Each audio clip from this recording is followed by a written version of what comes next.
우리 사랑하는 원주 함께하는 교회 교우들을 다시 만나게 돼서 기쁩니다. 주님이 함께하는 교회, 성령님이 함께하는 교회, 여러분 다시 한번 만나게 돼서 기쁩니다.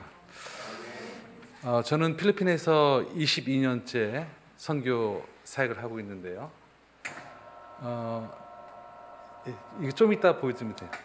그냥 22년째 하고 있는데 제가 선교 사역을 하면서 늘 마음속에 꿈이 있었어요.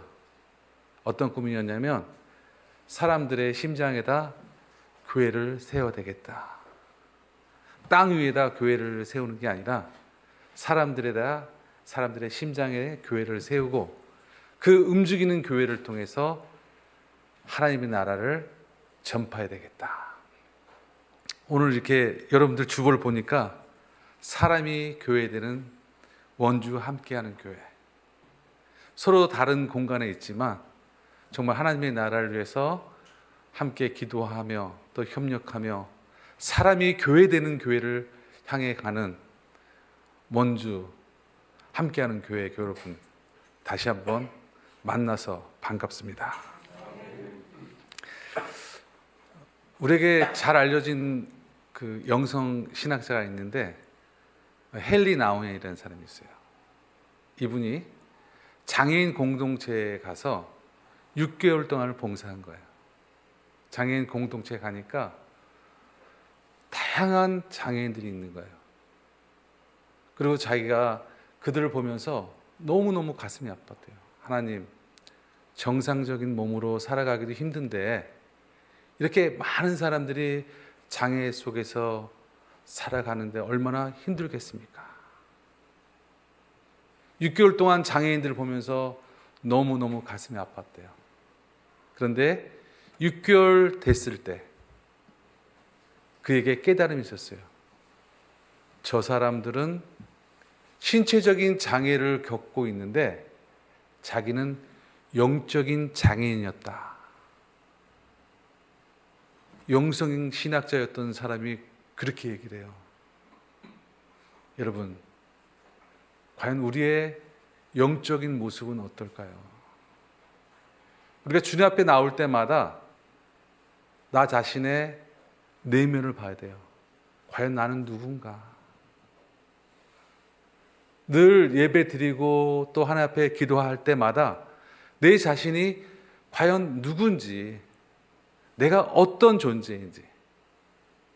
어떤 철학자는 그런 얘기를 하죠. 모든 사람은 신 앞에 선 단독자다. 내가 믿음이 좋아서, 우리 아버지가 믿음이 좋아서 해결될 수 있는 게 아니라 모든 사람은 한 사람 한 사람 하나 앞에 선 단독자예요. 그래서 자기의 삶을 책임져야 돼요.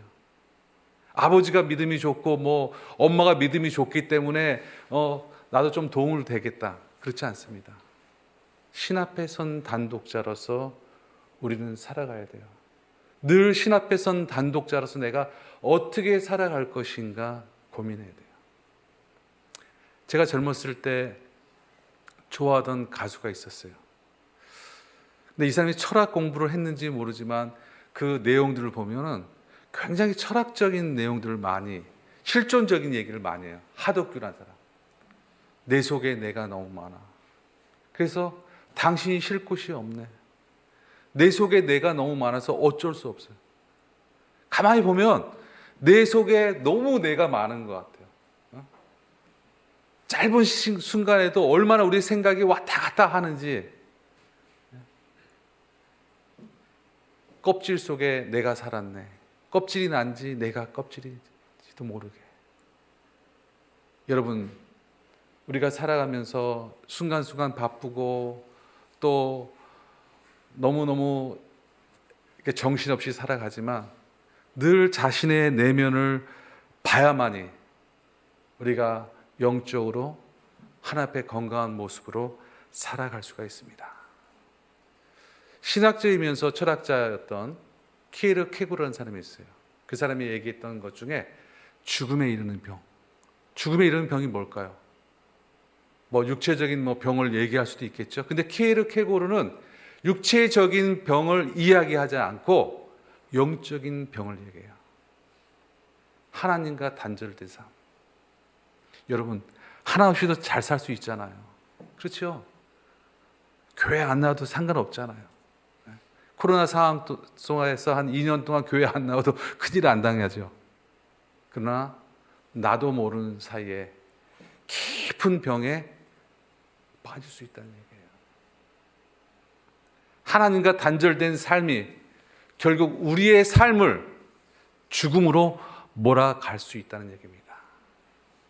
사랑하는 여러분, 저는 이 교회에 올 때마다 너무 이렇게 행복해요. 정말 하나님이 꽉 여러분들 이렇게 안고 있는 것 같아요. 하나님의 품을 떠나지 마세요. 하나님 안에서 늘 위로받고 기쁨을 누리며 평안을 누릴 수 있는 여러분이 되시기를 부탁드립니다. 우리가 사는 사회는 어떤 사회입니까?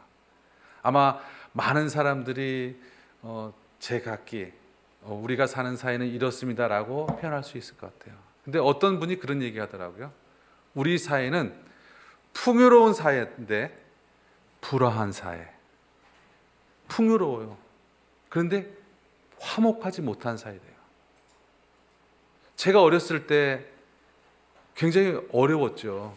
저는 60년대생인데 그때는 가난했어요.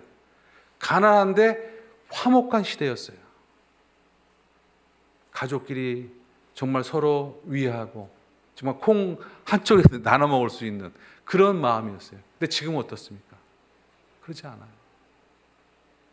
옛날에는 작은 거 갖고 기쁨이 있고 정말 작은 거 갖고 너무너무 좋았는데 지금은 많은 것이 있어도 행복하지가 않아요.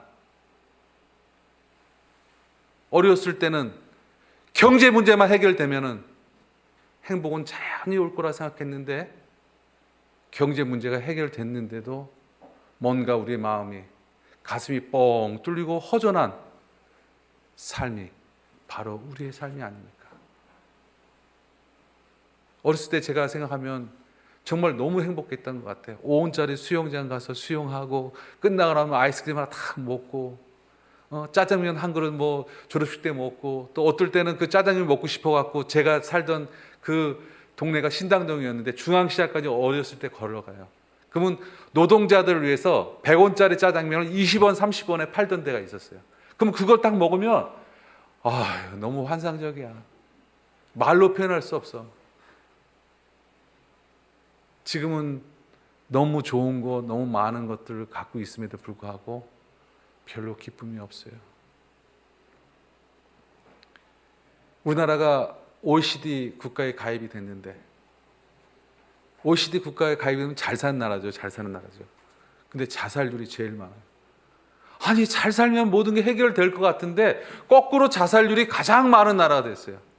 출산율은 어떻습니까? 꼴찌에 꼴찌. 애를 안 낳으려고 그래요. 지방뿐만 아니라 서울에서도 애를 안 낳으려고 그래요. 말 들어보니까 아버지 엄마가 집을 뭐 20억, 30억, 40억 갖고 있는데 자식들이 결혼하려니까 살 곳이 없는 거예요. 예를 들어서 좀 지방이라든지 어디 가서 살면 되는데 아버지 엄마 살던 그 서울에 살려니까 결혼을 못 해요. 결혼 못 하니까 어떻게 해요? 자식을 못 낳죠. 아까 오늘 목사님 말씀하신 것처럼 이렇게 잘 사는 나라가 됐는데도 산재가 계속 끊이지 않습니다. 2020년에 그 자료에 보면 매년 2만 명 정도가 산재로 죽거나 몸을 다쳐요. 아니 잘 사는 나라면 안전하게 일할 수 있는 제도를 만들어 놓고 시스템을 만들어 놔야 되는데 모든 사람들이 행복한 생명을 만들어가는 그런 사회를 원하는 게 아니라 돈이에요. 돈. 어떻게 보면 우리가 사는 이 사회는 끔찍한 사회인지도 몰라요. 왜 이렇게 될 수밖에 없었습니까? 모든 사람들이 나도 모르는 사이에 무한 경쟁에 떠밀리고 있어요.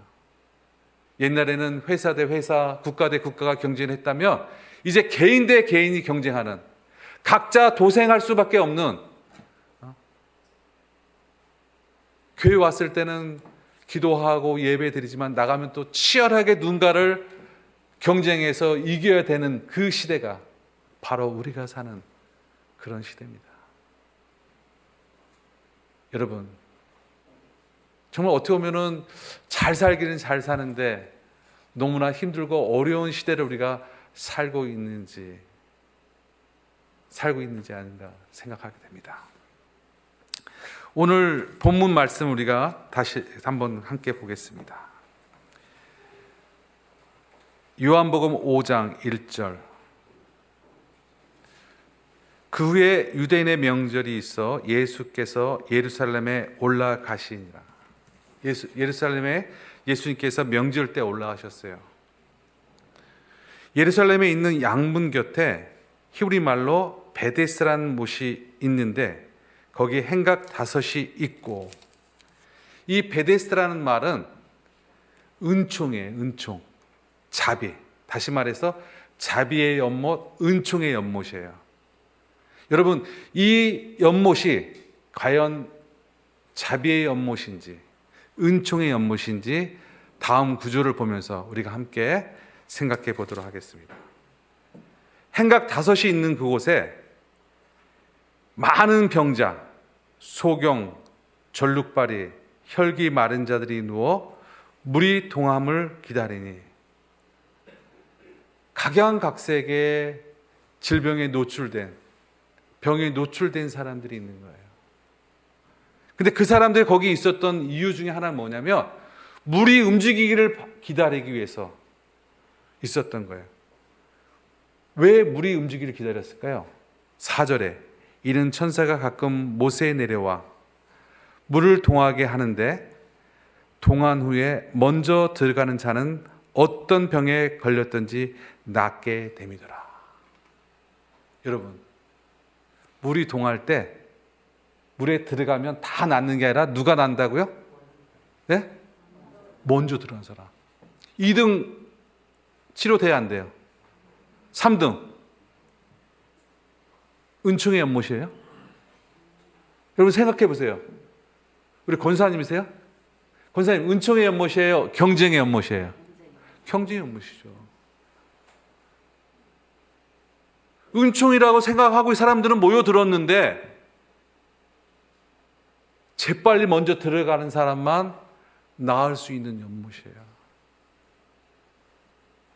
몸이 아파서 제대로 걷지 못하고 잘 설 수 없는 사람은 절대 1등으로 들어갈 수가 없어요. 그런데 이 연못을 사람들은 은총의 연못이라고 믿고 있었어요.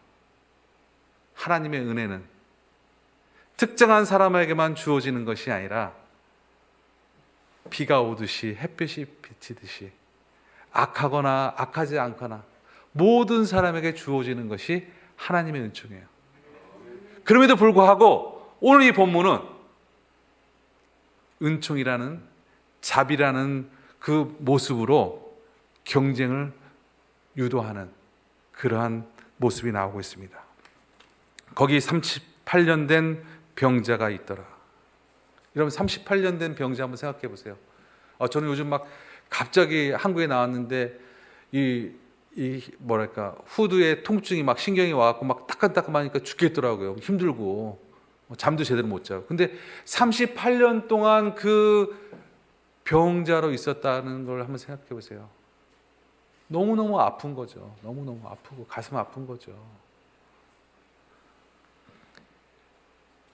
예수께서 그 누운 것을 보시고 병이 벌써 오랜 줄 아시고 이르시되 내가 낫고자 하느냐. 이 38년 된 병자는 무슨 병인지 정확히는 모르지만 일어날 수도 없는 것 같아요. 그냥 누워서. 그리고 아마 물이 막 동해서 천사가 내려온다 하면은 몸을 질질 끌고 이렇게 갔던 것 같아요. 근데 다른 사람들이 늘 먼저 들어가서 치유함을 받지 못했어요. 아마 오늘 이 본문의 말씀에 이렇게 나오는 것처럼 병자가 대답하되 주여 물이 동할 때 나를 못에 넣어줄 사람이 없어 내가 가는 동안에 다른 사람이 먼저 내려가나이다. 아마 굉장히 한탄 섞인 정말 애원하는 그런 고백이 아니었을까. 예수님, 제가 38년 동안요, 병 낫기 위해서 이 베데스다 연못에 있었는데요, 제가 몸을 질질 끌고 들어가려면 엉뚱한 사람이 들어가서요, 치료함을 받을 수가 없었어요. 그때 예수님께서 뭐라고 그러십니까? 8절에 예수께서 가라사대 일어나 내 자리를 들고 걸어가라 하시니 그 사람이 곧 나와서 자리를 들고 걸어가니라. 아멘. 예수님께서 그 당시에 가지고 있었던 틀을 뒤로 한 채 38년 동안 고통 속에 있던 사람에게 생명을 주셨어요. 예수님은 우리에게 경쟁하도록 우리를 추동하고 우리를 만드는 분이 아니에요. 예수님은 우리에게 찾아오셔서 우리 삶에 깊숙이 오셔서 우리에게 풍성한 생명을 주시는 분이십니다. 요한복음 10장 10절에 예수님이 이 땅에 오신 것은 도둑질하고 남을 해치고 어렵게 하기 위해서 오신 것이 아니라 우리에게 생명을 더 풍성하게, 생명이 있는데 그 생명이 이렇게 있으면 그걸 더 풍성하게 주시기 위해서 오신 분이 예수님이십니다. 2022년에 이번 설 추석 때 100년 만에 가장 큰 보름달이 떴다르죠. 풍성하고 가득 찬 생명을 여러분들에게 주시기 위해 오신 분이 바로 예수님이십니다. 사랑하는 우리 원주 함께하는 교회 여러분, 힘들고 어렵지만 경쟁보다는 예수 그리스도를 통해서 더 풍성한 생명을 함께 나누며 함께 살아가는 여러분이 되시길 바랍니다. 2022년도 이제 얼마 남지 않았지만 정말 이 원주 함께하는 교회를 통해서 정말 가슴이 뻥 뚫리고 허전하고 정말 갈 길 모르고 코로나 때문에 이것 할까 저거 할까 막 갈팡질팡하는 사람들에게 예수 그리스도를 통해서 풍성한 생명을 전하며 나눌 수 있는 그러한 우리 사랑하는 원주 함께하는 교회 교도 되시기를 부탁드립니다. 네, 제가 선교 보고를 간략하게 하겠습니다. 제가 선교 사역하면서 두 가지 비전이 있었습니다. 하나는 마을 교회가 됐으면 좋겠다. 지역과 함께하는, 원주와 함께하는 교회. 저도 나보따스와 함께하는 그 교회를 늘 꿈꾸면서 했습니다. 두 번째는 헌신된 사람을 양육하는 것이었어요. 아까 얘기한 사람이 교회 되는 그런 교회. 사실 이 필리핀에 선교 현장에 가보면 여러분들이 이제 보실 수 있고 알 수도 있겠지만 대부분의 한국 분들이 선교를 하면 가장 중요하게 여기는 게 건물이에요. 건물은 남거든요. 사람들은 움직이니까 안 보여요. 그러니까 건물에 엄청나게 많이 투자를 하는데 그 건물이 시간이 지나면 60%, 70%가 다른 용도로 사용돼요. 지속 가능한 선교, 지속 가능한 목회, 지속 가능한 교회가 되도록 만들어야 되는데 겉만 멀쩡합니다. 겉만 멀쩡해. 그런 게 굉장히 많아요. 그래서 오늘 내가 목사님 이렇게 주워 보면서 그래, 사람이 교회되는 교회가 돼야 된다. 사람이 교회되는 교회. 이 교회가 주님이 원하는 교회고 하나님 나라를 만들어 가는데 꼭 필요한 교회가 아닌가. 우리 모든 원주 함께하는 교회 여러분, 사람이 교회되는 교회가 되기 위해서 열심히 헌신한 여러분이 되시기를 바랍니다. 넘겨주세요. 제 지역과 함께하며 희망을 나누는 교회, 헌신된 사람을 키우는 교회. 그 다음에 넘겨주세요. 제가 사역하고 있는 지역입니다. 근데 사역하면서 이렇게 많은 일이 있었어요. 2011년에 태풍이 와서 패드링 때문에 5천 가구가 다 날아갔어요. 그래서 텐트 치고 한 2년 반을 예배를 드렸어요. 그 다음에 2015년 새로 지은 교회 뒤에 또 불이 나가고서 많은 가구가 불탔어요. 2017년에 또 300가구가 불탔어요. 늘 많은 일들이 있었어요. 어떻게 보면은 선교지를 떠나고 싶은 그러한 마음들도 있었죠. 그런데 저의 중심 속에 저런 생각이 들더라고요. 위기가 뭡니까? 위험한 기회예요. 위험한 기회. 저는 그 어려운 상황들을 겪을 때마다 오히려 위기를 기회로 만들었어요. 믿음을 갖고. 여러분, 어려운 상황이지만 여러분을 통해서 위기를 기회로 만드는 그런 여러분이 되시기를 바랍니다. 그 다음에요. 저희들 이제 사역하는 지역입니다. 지난번에 봤기 때문에 제가 간단하게만 그 다음 넘겨주세요. 예배 드리는 모습. 이거는 저희들 코로나 전에 예배 드리던 교회 모습입니다. 그 다음에 저희들이 이제 어린이 아동 교육을 계속해 왔습니다. 공방, 어린이집, 그 다음에 장학습들을 계속하고 있습니다. 그 다음에 직업 훈련을 지역 주민들을 위해서 하고 있습니다. 제가반, 그 다음에 컴퓨터반, 가방 제작반. 그 다음에 여러분들이 도움으로 건축했던 오병이의 집에 대해서 간략하게 여러분들에게 소개를 드리도록 하겠습니다. 코로나가 터질 즈음 저희들이 운영하고 있던 2개의 기술 학교가 있었어요. 근데 주인들이 다 돌려다니는 거예요. 하나는 맥도날드에서 많은 돈을 주고 렌트를 해준다는 거예요. 그러니까 주인이 방을 빼달래요. 또 하나는 저희들이 운영하던 여성 기술 학교인데 여기는 학교에서 이제 공간을 달래는 거예요. 왜냐하면 그 빈민 지역에 워낙 많은 사람들이 이렇게 들어오니까 수업할 수 있는 공간이 없어요. 막 3부제씩 해요. 그러니까 그 공간을 허물고 학교를 증축하게 되는 거예요. 그래서 어쩔 수 없이 코로나 상황 속에서 건축을 하게 됐어요. 그래서 제가 아는 분한테 얘기를 했어요. 그랬더니 미쳤대요. 또라이 아니네요. 아니 그 어려운데 유지하기도 바쁜데 무슨 일을 하냐고. 그래서 제가 4개월 동안 기도를 했어요. 4개월 동안. 주님, 이거 어떻게 해야 됩니까?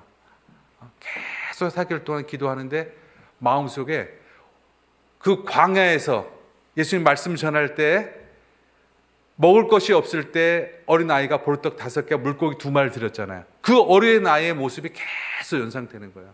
그러면서 마음속에 확신이 드는 거예요. 오병이어의 기적을 일으켰던 어린아이 같은 사람을 만나면, 어린아이 같은 교회를 만나면 될 텐데 부자 교회가 아니라. 그리고 4개월 동안 기도하고 한국에 나왔습니다. 넘겨주세요. 네, 시간이 많이 된 거죠. 네. 나왔는데 제가 잘 아는 권사님이 연락이 왔어요. 그러니까 저는 이제 어떤 마음을 이제 했냐면 보리떡 5개, 2마리를 가진 사람, 작은 걸 함께 할 수 있는 사람. 그래서 개인 30만 원, 교회 150만 원 이렇게 해서 모금해서 2억 5천을 만들어야 생각을 한 거예요. 열심히 기도를 했어요. 근데 어느 권사님이 저한테 전화가 온 거예요. 목사님, 잘 알던 그 권사님인데 제가 집을 팔게 됐어요. 네? 왜? 그러세요? 근데 집을 팔게 됐는데 목사님 저희 집에 한번 들려주세요. 근데 그분 집이 어디 있었냐면 교대 앞에 서초동에 있었어요. 한 평에 2천만 원이에요. 근데 집이 한 300평 돼요. 코너에. 계산해 보니까 얼마야? 2천 곱하기 300평 얼마야? 60억이에요. 야, 그 중에 60억 중에 한 2억만 헌금하면 좋겠다 생각한 거예요. 아니 그렇게 4개월 동안 정말 오병이의 기적이 일어나 달라고 기도를 했는데 그래서 갔어요. 가서 이제 얘기를 하는데 목사님 뭐 이런 거 하시니까 제가 헌금하겠다는 얘기는 안 하더라고요. 얼마나 좌절이 되는지. 그래서 봉투 하나를 딱 주는데 딱 60만 원이 들어있는 거예요. 화가 나더라고. 근데 하나님이 저한테 깨달음을 주더라고요. 이 바보 같은 박선호야. 너 오병이어의 기적을 일으켰던 그 어린아이 같은 사람을 만나기 위해서 기도를 그렇게 했는데 그 사람 돈 받으면 어떻게 돼? 만약 그분 돈을 받아서 건물을 줬으면 오병이어의 기적이 일어날 수도 없어요. 그리고 또 사람이 또 간사하니까 또 한 번은 마음을 먹고 2박 3일 동안 우리 총회에서 하는 남선교회 그 모임을 간 거예요. 남선교회 2박 3일 양평에서 하는데 거기 2박 3일 동안 숙박비를 탁 내고서 거기서 이제 사람들 만나서 복음을 해야 되겠다. 거긴 뭐 장로님들 많이 오고 뭐 좀 큰 교회 많잖아요. 그래서 엄청나게 많이 사람들 만났어요. 아, 이제 돈은 다 해결됐다. 얼마 모금한지 아세요? 얼마 모금했을까요? 빵. 아니, 그렇게 많은 사람을 만나고 뭐 부총회장하고 뭐 남선교 회장하고 만났고 다 만났는데 모금이 하나도 안 되더라고요. 그때도 깨달았어요. 아, 하나님의 계획이 있는데, 내가 기도한 게 있는데 왜 너는 자꾸 인간적인 방법으로 하려고 하는지. 그러고서 전국을 돌아다녔어요. 전국을. 처음에 마음 먹었던 것처럼 물고기 2마리와 보리떡 5개를 드릴 수 있는 사람들을 만나고 다녔어요. 그 과정 속에 이 교회도 여러분한테 온 거고요, 한번. 자, 그래서 여러분들의 헌신과 여러분들의 그 마음이 모아져서 이 건물이 세워졌습니다. 넘겨주세요. 예. 뒤에는 이제 그 해상 판자촌인데 불 나서 없어진 곳이고요. 넘겨주세요. 도서관입니다. 아직까지 뭐 책 같은 게 이제 비치를 더 해야 되는 상황이고요. 뭐 기물 같은 건 좀 더 이제 준비를 해요. 근데 건물은 잘 완성이 됐습니다. 그다음에요. 컴퓨터 기술학교. 그다음에 재봉틀로 이제 가방 제작하고 뭐 이런 걸 저희들 가르치고 있는 공간이고요. 그다음에 제가 제빵. 그다음에 중고 가게. 요즘은 이제 아이스크림, 한국 아이스크림까지 갖다 팝니다. 왜냐하면 이제 외부에서 모든 거를 후원 받아서 하려니까 너무너무 힘들어요. 그래서 저희들이 어떻게 하면 자립해서 이 사역지를 현지인한테 넘겨줘야 될까 이제 고민하면서 중고 물품을 한국에서 기증받아서 이걸 팔아요. 아이스크림도 팔아서. 그래서 우리 함께 일하는 분의 인건비도 주고 또 운영비도 저희들이 사용하고 있습니다. 어린이집입니다. 어린이집. 아직 뭐 많은 걸 이렇게 준비 못했는데 이제 차츰차츰 이제 준비해 가고 있습니다. 게스트룸. 이제는 커피 가르칠 수 있는 이제 공간입니다. 제가 지난번에 한국에 나와서 모금할 동안에 로스터가 됐어요. 그래서 5kg짜리 커피 로스터 기계로 커피를 볶는 걸 배웠어요. 그래서 필리핀 사람들한테 이 기술을 지금 전수 중에 있습니다. 그래서 저희들이 만든 제품이에요. 그래서 많이는 지금 하지는 못하고 조금씩 제 커피를 좋아하는 사람들한테 이렇게 해서 컨비벤시아라는 뜻이 상생이라는 뜻이 함께 더불어 살아가는. 그래서 이렇게 해서 제품을 판매 중에 있습니다. 어떤 사람들이 그래요. 아, 박선호 목사 그 사회복지사 아니냐고. 저는 사회복지사 아니고요. 제 신앙 고백에 따라 또 하나님 나라를 만들기 위해서 필요에 따라 이런 일들을 하고 있습니다. 사랑하는 여러분, 한국 교회가 많이 어렵다는 얘기를 많이 해요. 근데 제가 늘 기도하면서 생각하는 거는 어려운 상황이지만 헌신된 사람이 있다면 이런 어려움들을 잘 극복해 나갈 수 있지 않겠나 하는 생각이 들어요. 헌신된 사람 한 사람이 한 개를 할 수 있다면 헌신된 사람 한 사람과 또 헌신된 사람 한 사람이 있으면 몇 개를 할 수 있습니까? 2개 할 수 있죠. 근데 힘을 합하면 11개를 할 수 있어요. 믿습니까? 헌신된 사람 한 사람과 또 한 사람 각자 하면 3개를 할 수 있는데 힘을 합해서 하면 몇 개 할 수 있을까요? 네? 111. 와, 원주 함께하는 교회 교인들이 너무 스마트하네. 어떻게 잘해요? 그러면 4명이 함께하면 어떻게 돼 있어요? 한 명이 함께하면 1111. 믿습니까? 여러분들이 함께하면 헌신된 마음을 모으면 시너지 효과가 일어납니다. 하나님 나라가 누룩같이 번집니다. 사랑하는 우리 원주 함께하는 교회 여러분, 다음에 만날 때는 헌신된 교우들을 통해서 이 지역의 하나님 나라가 아름답게 건설되고 만들어지고 또 이루어지는 그러한 역사가 있기를 축원합니다. 기도하겠습니다.